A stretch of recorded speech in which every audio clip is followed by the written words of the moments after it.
I think you see, even in that little scene, and you know, we've seen other signs of it too, how calm and cool the Queen Consort Camilla is, and she seems a real rock, which, as we read, and who knows how much of it's true, as we read, is one of the things that finally warmed Prince Philip to her, is that she seems to have brought some stability to his life. I mean, there she was, you know, noticing everything, being support, being calm. I think she's going to be a very important figure.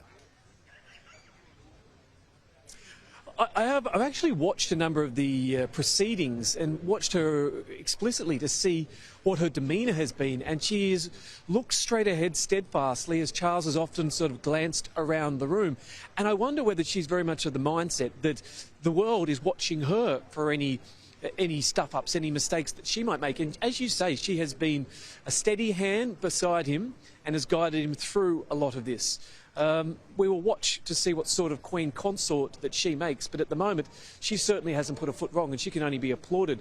And you know, there had to be an enormous amount of stress even going up to Northern Ireland the other day.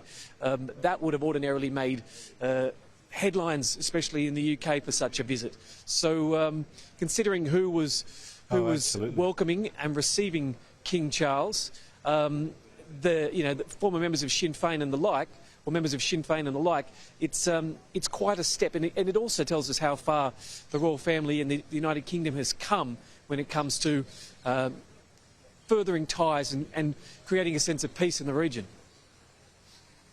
Well, I think I put even more in that King Charles is talking to the Sinn Féin, the leader of Sinn Féin, that's now the majority party there.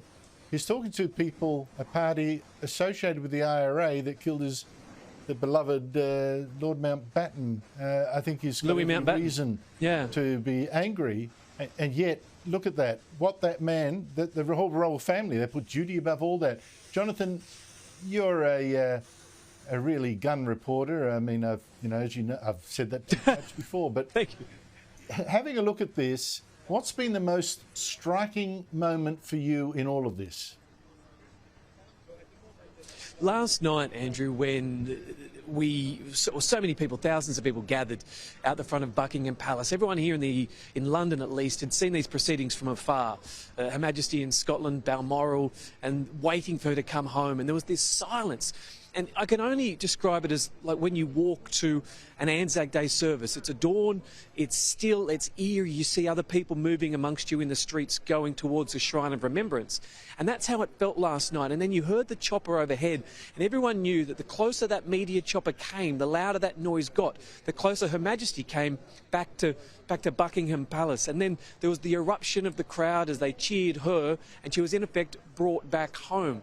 Now, many people would say Buckingham wasn't nearly where she was happiest. That might have been in Balmoral, often at Windsor Castle, but that was where she lived for so much of her life. That was the office, and people in London now have their chance to say goodbye. We can see thousands upon thousands of people here ready to turn out today, and I think what we will see over the next 4 days will be one of those moments that people who mightn't have been here but only just briefly flicked on the television will never, ever forget. It will be Diana-esque. That's plus on steroids. There you go. There you go. There's a softness to that hard-bitten reporter, and it's coming through. Jonathan Lea, thank you so much for your time.